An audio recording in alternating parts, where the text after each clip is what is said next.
इलाहाबाद प्रयागराज जहाँ पर त्रिवेणी की बहती है, जहाँ पर गंगा यमुना सरस्वती की धारा बहती है, प्रयागराज में जहाँ पर कुंभ मेला लगता है, वहाँ पर हर साल माघ के महीने में, आज भी माघ के महीने में, आजकल भी इन दिनों में भी वहाँ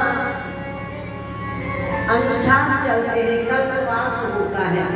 ऐसे ही त्रेता युग की घटना है। कल्पवास ऋषि लोग इकट्ठे होते थे और आपस में मिलकर सत्संग करते थे।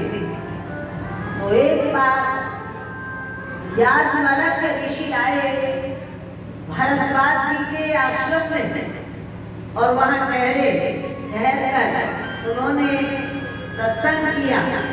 तो जब वो चलने लगे, उनका कल्पवास पूरा हुआ, तो भरद्वाज जी ने उनसे विनती की, प्रार्थना की कि कृपया आप रुके और मुझे कुछ राम कथा, मुझे कुछ राम का चरित्र सुनाएं।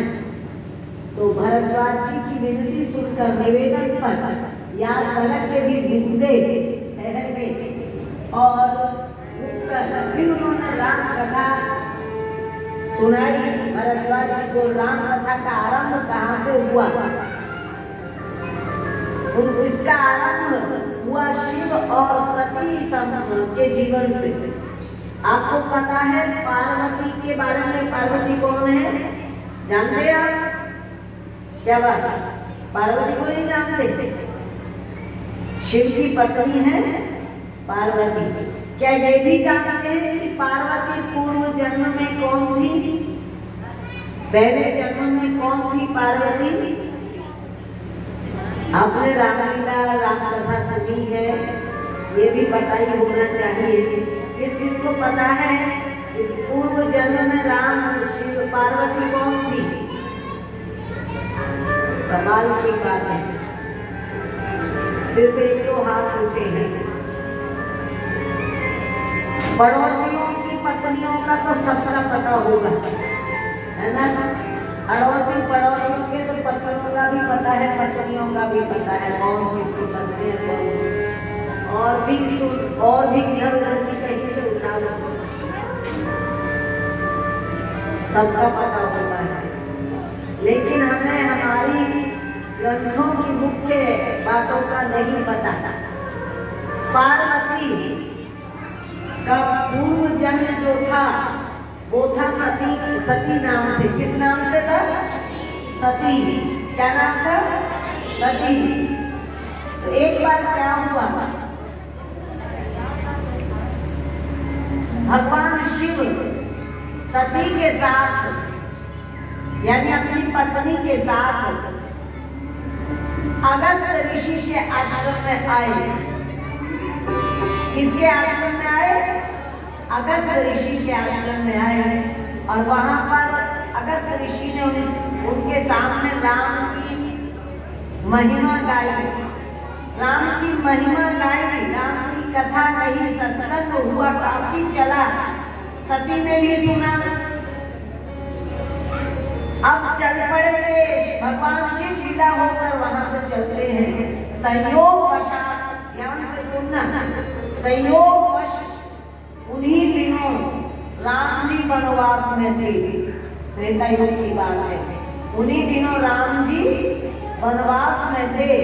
उधर राम कथा कही गई, इधर राम जी के आने का आभास हुआ भगवान शिव को। उनको अंदाजा लगा कि राम जी इन दिनों इसी जंगल में है, जिस जंगल में वो अगस्त ऋषि का आश्रम था।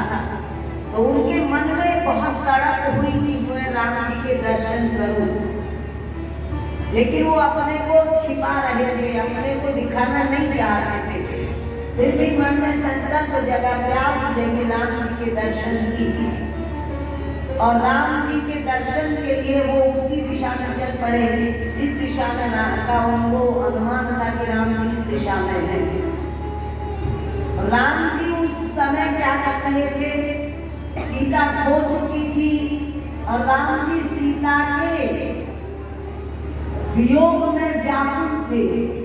क्या तुलसी जी लिखते हैं, राम जी रोते रोते जंगलों में घूमते हैं, रोते रोते अपनी पत्नी के लिए घूमते हैं और क्या कहते हैं, हे खग मृग हे मधुकर श्रेणी तुम देखी सीता मृग नैनी।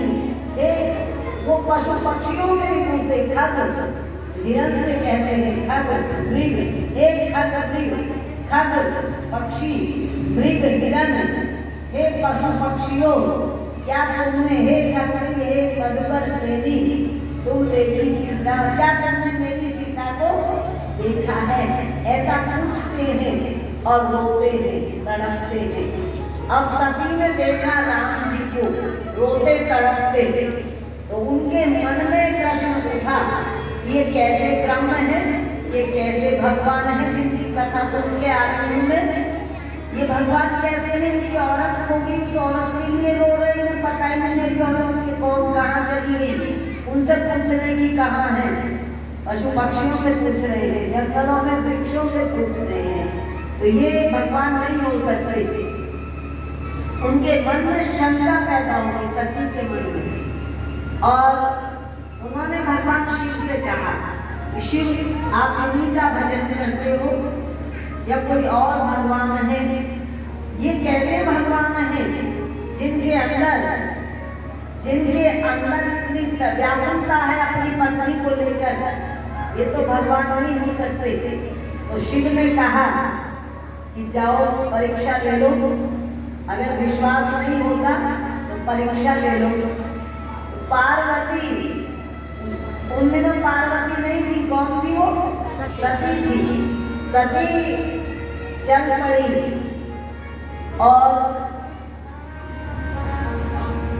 उस रास्ते में जाकर बैठ गई जिससे राम और लक्ष्मण गुजर रहे थे, और पता है क्या रूप बनाया परीक्षा